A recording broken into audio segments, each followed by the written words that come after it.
No, I haven't played her before. She's been having such an incredible season, incredible year, and very great player with a lot of fans. 6-love. That is the last set Alex Eala played on a hard court before tonight. 6-love in a WTA 500 final against the world number 3. Now hold that number in your head, because on the other side of the country, in Mason, Ohio, a different timeline is walking toward the same court. Yeah, I'm sure it'll be a great match, even though they're probably going to be rooting for her more for her end. In July 2025, Amanda Anisimova stood on center court at Wimbledon in a Grand Slam final. In January 2026, she became the American number 1 and hit a career-high ranking of world number 3.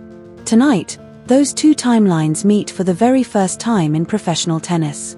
And the crowd Cincinnati has been bracing for is already filing in. If the noise you have seen in the clips coming out of that stadium tonight is the sound of Filipino fans silencing a Wimbledon finalist on her own soil, then you already know what happened. If it is the sound of a crowd holding its breath, then you are about to find out why. Either way, the room Alex Eala walked into tonight is not the room she was in a month ago, and the tennis world knows it. 2 weeks.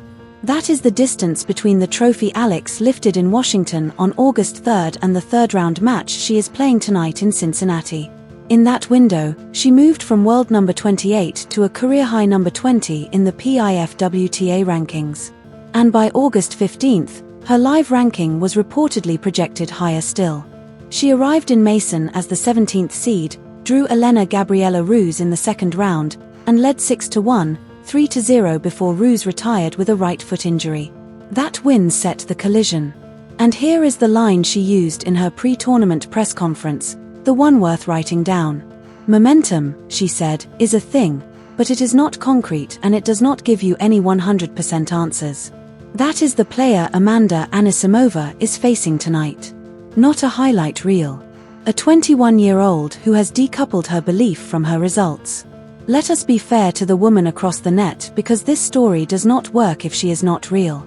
Amanda Anisimova is a legitimate top 10 player having a legitimate top 10 season. She reached the Wimbledon final in 2025. She lost that final to Iga Swiatek 6-0, 6-0 in 55 minutes. And then she did something almost no player does. She came back a month later at the US Open and beat Swiatek in the quarterfinals. In January 2026, she climbed to world number 3, becoming the American number 1 ahead of Coco Gauff. She is currently ranked world number 10.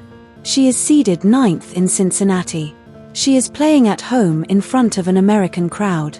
And in her second-round match, she dispatched Zeynep Sonmez 6-2, 6-3 without ever looking troubled. If you dismiss her because Eala is having a beautiful summer, you are not watching tennis. You are watching a narrative. So the question tonight is not whether Amanda Anisimova is a great player. She is. The question is which player on this night, in this building, is peaking harder. And here is the strangest wrinkle of the entire matchup. These two women have never played each other. Not once. Not in juniors, not in qualifying, not on the tour. Their head-to-head is 0-0. Anisimova has no film that fits this version of Eala. And Eala has never had to solve this version of Anisimova. That is the tension. Not villain against hero, data against data, and heart against heart. Now, let us walk through what the last month actually says, because this is where the case for the upset the title promises either holds up or falls apart. The first piece of evidence is that 6-love. Alex Eala closed the Washington final against Jessica Pegula by dropping just 8 points across an entire set. 6-love against the world number 3 in a final she was losing at 4-6, 6-4, 4-3 when rain suspended the match. When play resumed, she won the last 9 games. A player who serves a bagel to a top 3 opponent to lift her first tour title is not, at that moment, a feel-good story. She is a threat. The second piece of evidence is the seed line and how far it lags behind reality. Eala is world number 20, seeded 17th in Cincinnati. Anisimova is world number 10, seeded 9th. On paper, that is an 8-place gap. On form over the last 30 days, that gap does not exist. Seeds are lagging indicators. They tell you where a player was, not where a player is. The third piece of evidence is the one that stops the seed argument cold. In Washington, Alex Eala did not have a lucky bracket.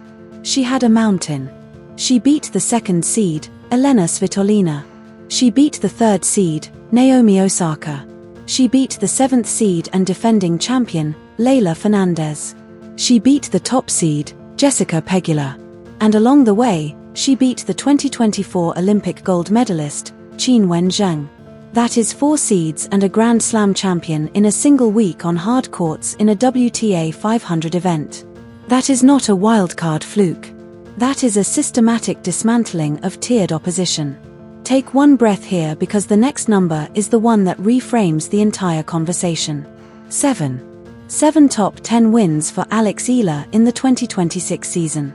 As of the week she lifted the Washington Trophy, she was tied with Elena Rybakina and Elena Svitolina for top 10 wins on the year.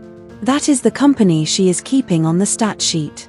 Not in the imagination of Filipino fans. Rybakina, Svitolina, and a 21-year-old from Manila in her first full season inside the top 30. The fourth piece of evidence is that empty head-to-head, 0-0, in a data versus heart matchup. The total absence of prior data is itself a story.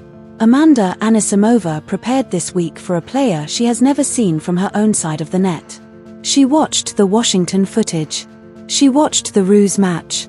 She talked with her team about a lefty forehand that lives on the run.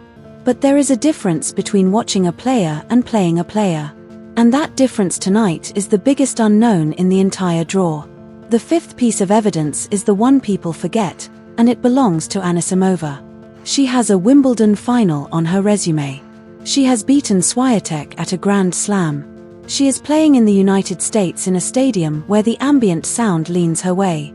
If Eala wins tonight, she wins over a fully credentialed opponent playing at home. That is what makes the upset, if it is happening as this video goes live, a real one, not a manufactured one. The story only works if you respect the woman on the other side of the net. And the sixth piece of evidence is the one Alex Eala herself planted in the Cincinnati press room before any of this began. Asked what would count as a successful week, she did not say a title. She did not say a semi-final. She said, and this is close to a direct quote from her transcribed pre-tournament press conference, that if she lost the first round but played a really good match, it wouldn't be a successful week, but it wouldn't be a bad one. And if she reached the final, she would take that, too. A player who has separated outcome from performance is the worst kind of opponent in a high-stakes match. She has already won her mental battle before Amanda Anisimova serves the first ball. Greg Rusedski, the 1997 US Open finalist and former world number 4, spoke about Eala's Cincinnati draw this week in comments reported by Tennis 365. His framing, in essence, was that Eala should not be intimidated by the size of her assignment here because the version of her that showed up in Washington is the version that changes what a tough draw even means. That is a former Grand Slam finalist saying out loud that the ranking gap is not the story anymore. And if you want a second voice, look at what Jessica Pegula's own scoreline said in the Washington final. When a top 3 player loses the last 9 games of a match and Eala closes the third set by winning 8 of the final points, that is a body of testimony no press conference can unsay. Naomi Osaka went out in the quarterfinal. Leylah Fernandez, the defending champion, went out in the semi-final. Elena Svitolina, a 2-time Grand Slam semi-finalist, went out in the round of 16. These are not fans in a Manila sports bar telling you Eala is dangerous. These are ranked professionals whose scoreboards said the same thing in the same week. That is the authority stack. It is not one commentator. It is the tour itself, receipt by receipt, in the 8 days before she arrived in Ohio. Now widen the lens because the stakes tonight are not just this match. They are a ranking arc, a tour arc, and a country arc.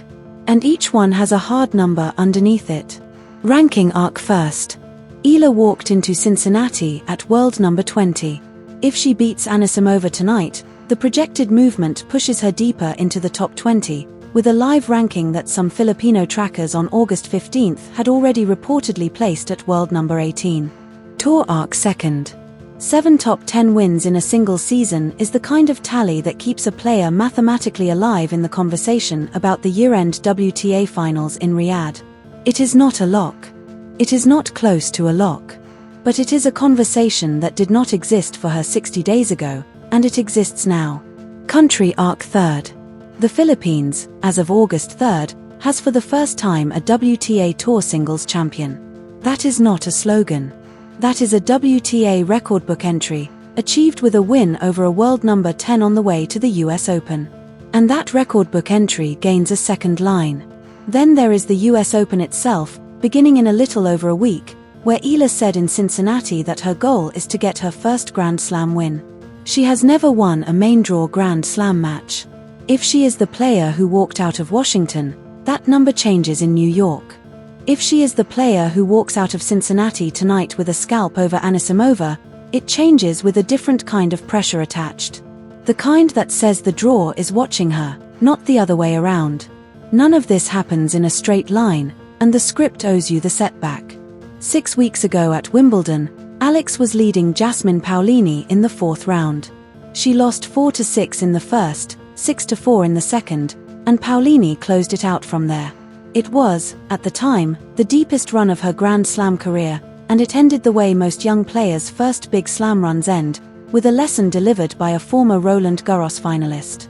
And there was another one, older but still fresh in her file, at Eastbourne in 2025, where she had 4 championship points against Maya Joint and lost in a third-set tiebreak. The New York Times and The Athletic explicitly framed the Washington title this month as the answer to that Eastbourne night. She learned to close. She learned that a rain delay in a final does not have to be a disaster. She learned, in her own words after the Washington final, that she ended the tournament in better shape than she started. That is a player who has processed her losses instead of hiding from them. Which brings us to tonight, and to the title of this video, and to what any honest tennis channel has to say about it. If the crowd in Cincinnati has already gone wild in the way Filipino fans came here to make it go wild, then Alex Eala has just added a world number 10 to a summer that already contained a world number 3, a Grand Slam champion, a defending champion, and a Wimbledon slayer. If it has not, then this is the match that told us how close she is. Either way, the room she is in tonight is a room where Amanda Anisimova is a scheduled opponent, not a screensaver. It is a room where Jessica Pegula is a recent opponent on her record. It is a room where Iga Swiatek, the defending Wimbledon champion whom she beat on centre court in July, is a past opponent, not a future dream. It is a room where Elena Rybakina and Alina Svitolina share a stat line with her. That is the company she keeps now. Not aspirationally, statistically. And the point of tonight, whatever the scoreboard reads when the last ball is struck in Mason, is that this room does not shrink from here. It gets bigger. If you're watching this channel, you already know what she gave up to get into that room. And you already know why the Filipino community in Cincinnati flew, drove, and waited to be inside it with her. Drop your prediction in the comments before you check the score. Tell us what tonight means to you. And if this is your first Alex Eala video, subscribe and stay, because the road from Mason to New York is 8 days long, and we are covering every step of it.